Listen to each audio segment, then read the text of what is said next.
A pretty red state. Democrats have been bleeding support in rural America for years. How did Democrats woo back rural America?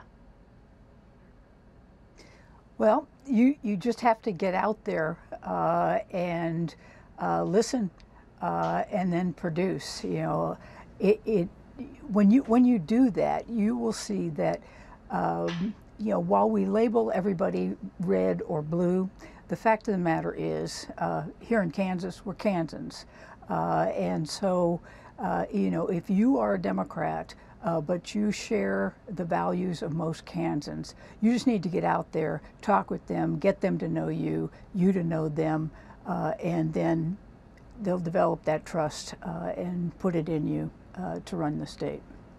Well, Tim Walz is the first sitting governor to join a Democratic presidential ticket since Bill Clinton. He runs a pretty blue state, but there seems to be a bet that he can speak to the heartland, that he can speak to rural America.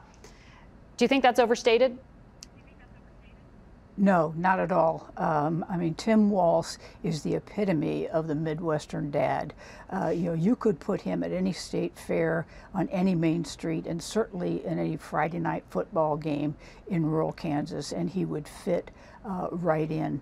I think we also need to remember that while Minnesota is a blue state, he represented in Congress for 12 years a very red section of Minnesota. So he understands rural Minnesota, he understands rural America, and I think that's one of the reasons that he's a huge asset to the Harris-Walz team.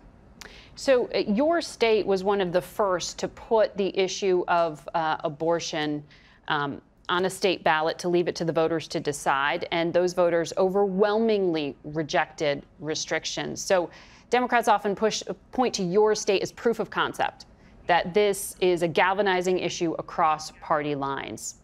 But I found it interesting in interviews that you've said you try not to talk about abortion. Are Democrats miscalculating by putting it front and center? No, I don't think so. I think I didn't put it front and center because it wasn't an issue that I could really deal with. It was a ballot issue. Those issues go right around me and onto the ballot and to the people. So I decided that it was better for me to let the people decide what they wanted to do with that, and for me to continue to focus on the other issues where I actually could have an impact, you know, on our infrastructure, on our economic development, on our schools. But we can see in other states where governors have come out very aggressively supporting women's reproductive rights. Michigan, for instance, comes to mind. And it has worked. You know, they have moved the needle in Michigan and other states because they have focused on that issue. And whether we want it to be an issue or not, it is. And I think it will be an issue in the presidential race this year, too. But I read that you said one of the reasons you personally tried not to talk about it was not just procedural, but also because you said Democrats are getting drawn into hot-button culture war issues. And you said you don't want to get dragged into conversations that you don't want to have. What do you mean by that? Well, I don't want to get distracted by issues that take us away from the core issues that a governor is responsible for. And that is just what I said before. You've got to make sure your schools are funded. You've got to make sure your roads are built. You've got to make sure you're building your economy.